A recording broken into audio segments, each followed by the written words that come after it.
ಇಲ್ಲ ಅದೇ ಸುಜಯ್ ಅವಾಗಲೇ ಜಾಸ್ತಿ ಮಾಡ್ಲಿಕ್ಕತ್ತಿದ್ರು. ಹೋದ ವರ್ಷನೇ ಯಾರಿಗಾರ ಗೊತ್ತಾಯ್ತು. ನನಗೆ ಸುಜಯ್ ಯಾವಾಗಲೇ ಇದು ಮಾಡ್ತಿದ್ರು ಅಂದ್ಬಿಟ್ಟು ಫುಲ್ ಹೇಳ್ಬಿಡಿ ಸರ್. ಆಮೇಲೆ ಸುಜಯ್ ಯಾವಾಗಲೇ ಪೆಂಡ್ರೈವ್ ಇಟ್ಕೊಂಡು ಇದು ಮಾಡ್ತಿದ್ರು ಜನ ಬೇರೆ ಏನಾದ್ರು ಇಲ್ಲ ಪೆಂಡ್ರೈವ್ ಬಗ್ಗೆ ಇದೆಲ್ಲ ನೀವು ಹೋದ ವರ್ಷ ಯಾರು ಅಜಾರ್ ಕೇಳಿ ಬರ್ದಿದ್ರೇನು ಅಂತ ಕೇಳಿದ್ರು. ಅದು ಹಾಗೇನೆ ಬಹುಶಃ ರಾಜಕಾರಣ ಪುನರಾವರ್ತನೆ ಆಗ್ತಾನೆ ಇರುತ್ತೆ. ಅದೇ ಮುಖಗಳು, ಅದೇ ಘಟನೆಗಳು, ಅದೇ ಥರದ ತಪ್ಪುಗಳು, ಅದೇ ಥರದ ಬಿಹೇವಿಯರು, ಅದೇ ಥರದ ಜನರದ್ದು ರಿಯಾಕ್ಷನ್ಸು ಅದು ಪುನರಾವರ್ತನೆ ಆಗ್ತಾನೆ ಇರುತ್ತೆ. ಹಾಗಾಗಿ ಹೋದ ವರ್ಷ ಅದಕ್ಕೂ ಹಿಂದಿನ ವರ್ಷ ಆಗಿದ್ದನ್ನು ನಾನು ನೆನೆಸ್ಕೊಂಡು ಕನ್ಸಿಡರ್ ಮಾಡಿ ಇದು ನಡೆದ ಘಟನೆಗಳನ್ನು ಆಧರಿಸಿದ ಕಾಲ್ಪನಿಕ ಚಿತ್ರ.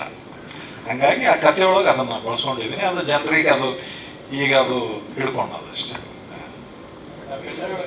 ಏನೂ ಇಲ್ಲ, ಖಾಲಿ ಕಂಡ್ರೆ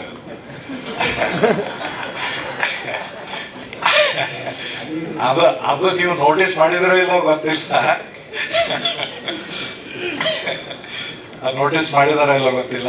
ನಾನು ಮತ್ತೆ ಹೆಬ್ಬಾಳೆ ಸರ್ ಇಬ್ರು ಪ್ರಾಕ್ಟೀಸ್ ಮಾಡ್ತಿದ್ವಿ. ಅದು ಮತ್ತೆ ಹೇಳ್ಬಿಡ್ತೇನೆ ಖಾಲಿ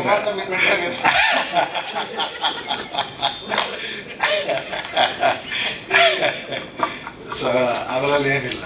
ಸರಿ, ಏನೇ ಅದು ಖಾಲಿ ನೀವು ನಿಮಗೆ ಖಾಲಿನೇ ಕೊಡುವಾಗ ಇಲ್ಲ. ಅದು ಅವರು ಹೇಳುವಾಗ ಕೂಡ ಹೆಬ್ಬಾಳೆ ಸರ್ ಒಂದು ಸಣ್ಣದೊಂದು ಪ್ರಯೋಗ ಮಾಡಿದ್ರು. ಸಿಡಿ ತೋರಿಸ್ಬಿಟ್ಟು ಪೆಂಡ್ರೈವ್ ಅಂತಾರೆ, ಪೆಂಡ್ರೈವ್ ತೋರಿಸ್ಬಿಟ್ಟು ಸಿಡಿ ಅಂತಾರೆ. ಅಂದ್ರೆ ಅಷ್ಟು ಇಗ್ನೋರೆಂಟ್ ಒಬ್ಬ ಪಾಲಿಟಿಷಿಯನ್ ಎಷ್ಟು ಇಗ್ನೋರೆಂಟ್ ಇರ್ತಾರೆ ಅಂದ್ರೆ ಏನೋ ನನ್ನ ತರದ ಬುಟ್ಟಿಯೊಳಗೆ ಹಾವದ ಬಿಚ್ಚಿಬಿಡ್ತೀನಿ ಬಿಟ್ಬಿಡ್ತೀನಿ ಅನ್ಕೋತೆ ನಮ್ಮನ್ನು ಎಷ್ಟೋ ವರ್ಷಗಳಿಂದ ನಮ್ಮನ್ನ ಫೂಲ್ ಮಾಡ್ಕೋತೆ ಬಂದಾರ. ಆ ಥರದ್ದು ಒಂದಿಷ್ಟು ಹೇಳಿಸ್ಬೇಕಾಗಿತ್ತು. ಕೆಲವೊಂದು ಡೈಲಾಗ್ಸ್ಗಳು ನಾನು ರವಿ ಸರ್ ಬಾಯಿಂದನೇ ಹೇಳಿಸುವಂತ ಒಂದು ಆಸೆ ಇಟ್ಟುಕೊಂಡು ನಾನು ಬರೆದಿದ್ದೆ. ಅದನ್ನು ಅವ್ರು ಬಹಳ ಸಶಕ್ತವಾಗಿ ಮುಟ್ಟಿಸಿದ್ದಾರೆ ಆಡಿಯನ್ಸಿಗೂ ಕೂಡ ಈ ಥರದ ಘಟನೆಗಳ ಬಗ್ಗೆ ಇದನ್ನು ಕೊಡ್ತಾರೆ. ನಿನ್ನೆ ಯಾವುದೋ ಒಬ್ರು ಸಾಮಾನ್ಯ ಮನುಷ್ಯ ಅವ್ರು ಹೇಳ್ತಾ ಇದ್ರು ನಮ್ಮನ್ನ ರಾಜಕಾರಣಿಗಳು ಯಾವ ಥರ ಮಾಡ್ತಾರೆ ಅಂತ ಅನ್ನೋದನ್ನ ರವಿ ಸರ್ ತುಂಬಾ ಚೆನ್ನಾಗಿ ಹೇಳಿದ್ದಾರೆ ಆ ಸಿನಿಮಾದಲ್ಲಿ. ನಾನು ಈಗ ಗಮನ ಕೊಡ್ತಾ ಇದ್ದೀನಿ. ನಾವು ಕಾನೂನನ್ನು ನಾವು ಹೆಂಗೆ ಬಳಸ್ಕೋಬೇಕು, ನ್ಯಾಯಾಂಗವನ್ನು ಹೆಂಗೆ ಬಳಸ್ಕೋಬೇಕು ಅನ್ನೋದು ನಮ್ಗೆ ಗೊತ್ತಾಯ್ತು ಅನ್ನೋದು ಮಾತು ಬಂತು.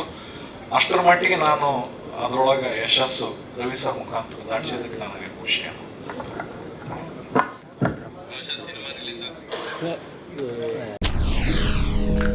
SS TV ಸಿನಿಮಾ ಜಗತ್ತಿನ ಕ್ಷಣ ಕ್ಷಣದ ಸುದ್ದಿಯೊಂದಿಗೆ.